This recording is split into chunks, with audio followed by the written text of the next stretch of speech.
You mentioned Messi. You also mentioned Gündoğan. It's going to be a really interesting summer once again for Barcelona because, for one thing, they have to lower wages by 200 million. So how are they going to make it all work? I imagine they're going to be pulling or leaning on free transfers. For example, Gündoğan, he's scored, I think, 4 goals in the last 2 games that he's played in now. So it could be a really good option for him.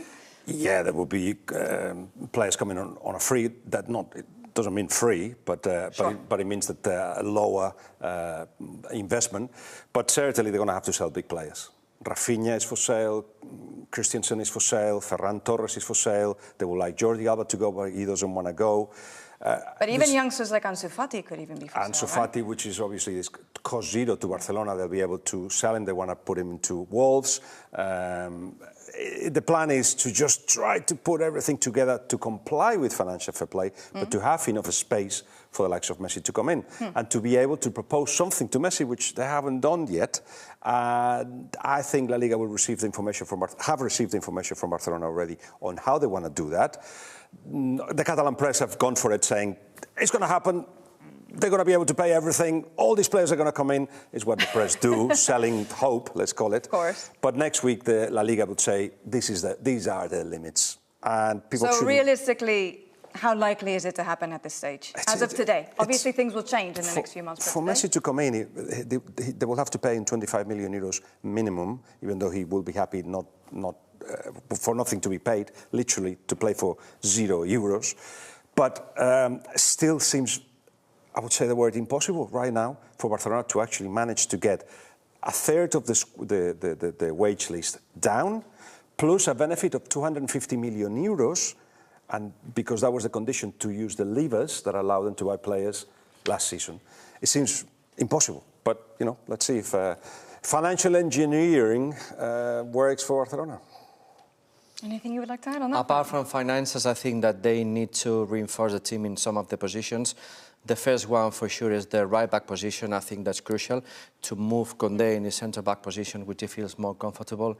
They need a left winger, possibly Abde, who had a fantastic season in Osasuna. He can be one of the options. It's going to be kind of free. Abde returning home from loan. Returning home from the loan, yeah. And possibly some more players in midfield, as Guillem said. Gündoğan could be one of the options. But not many. I think 3 or 4 signings will be enough, keeping the youngsters. So, yeah, let's see what happens in summer. Now, a few moments ago, we saw the FC Barcelona players running into the tunnel very, very quickly while they were in the midst of celebrating their new league title. The reason for that, as we can see here, are the Espanyol fans who have invaded the pitch, some of them. We have some information to say that we think everyone is safe, nothing has happened, but I know, Guillem, you can actually expand on that as well. Yeah, I will add that they are ultras who... Most of them are covered in the faces. It seems like an organized entry into the pitch. They started singing, "Let's go get them, let's go get them." It was Araujo, the first one who realized they were coming, so warned the players of Barcelona, started running into the tunnel. So the police, because this is a high security game, there was enough police, should have been enough police, but there was, and they decided with the Mossos, the Catalan police as well, to actually block the entry to the tunnel, which stopped things getting worse. But they all just started throwing things until that moment when you saw that police actually started pushing forward. But completely wrong at so many levels.